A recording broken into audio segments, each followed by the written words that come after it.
Sherburne, Senior Editor at WhatTheyThink.com, and I'm here with Kent Larson, who's Vice President at Bridgeport National Bindery in Western Massachusetts. Yes. Welcome. Thank you. So why don't you start by telling us a little bit about your business and what your production platform looks like and that kind of thing. Sure. Our business is really has its roots in library binding, basically doing one book at a time. For hardcover, mostly, yes. Occasionally softcover, but mostly library binding is one book at a time for colleges and universities, corporate medical libraries, who needed to have books bound and put back so that they would stay on the shelves and not have issues strewn about the library, And so our whole business is focused on a streamlined workflow, yet at the same time very labor intensive because we're touching all of these issues and putting them together using various types of binding methods. And we don't know exactly what substrates we're getting. So we've got to be very careful, and so our focus has always been on binding, case binding. And so what has happened over the years is the digital change that really started happening in the early 90s. We started getting calls from a number of different printers who had put in digital presses. And those printers were asking us to do what they thought were really short runs. Man, can you do 150 books? And we said, gee, that's highway miles. That's great. Thank you. Bring it on. We'd love to.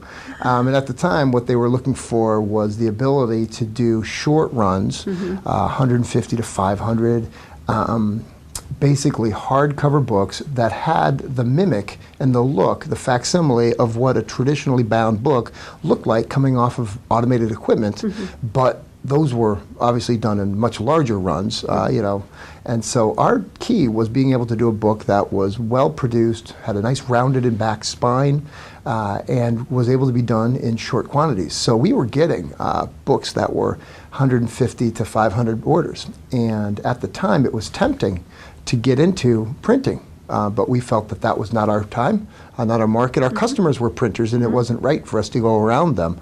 And so we just bided our time, knowing that the production runs were going to continue to go south. And sure enough, that's what happened with electronic digitization, kept going on through the 90s.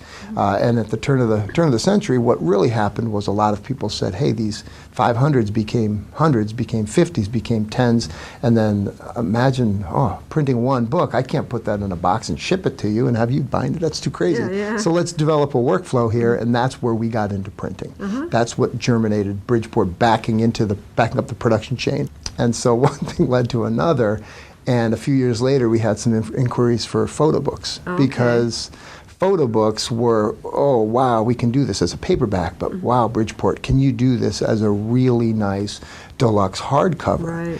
And doing that as a hardcover, it means maybe some different cloth, some foil stamping, things like that, and really well made, because people who are doing these books need to have this rich coffee table experience that it's their baby.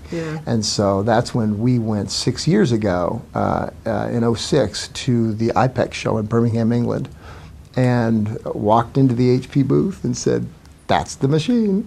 So which one did you end up getting? The 5500 was the first one. We put it in and basically looked at it and said, wow, I guess we're into color printing. And we, honestly, we're a bindery. We didn't really know a ton about printing, so it's been an evolution over the past several years for us to get to know color management and all of those things that printers know.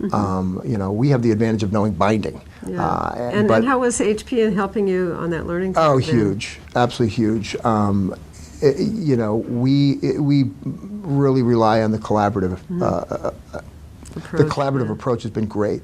So the best thing about it was it was about a year ago that we realized, wait a second, we've got to really understand color better. We've got to really understand substrates better.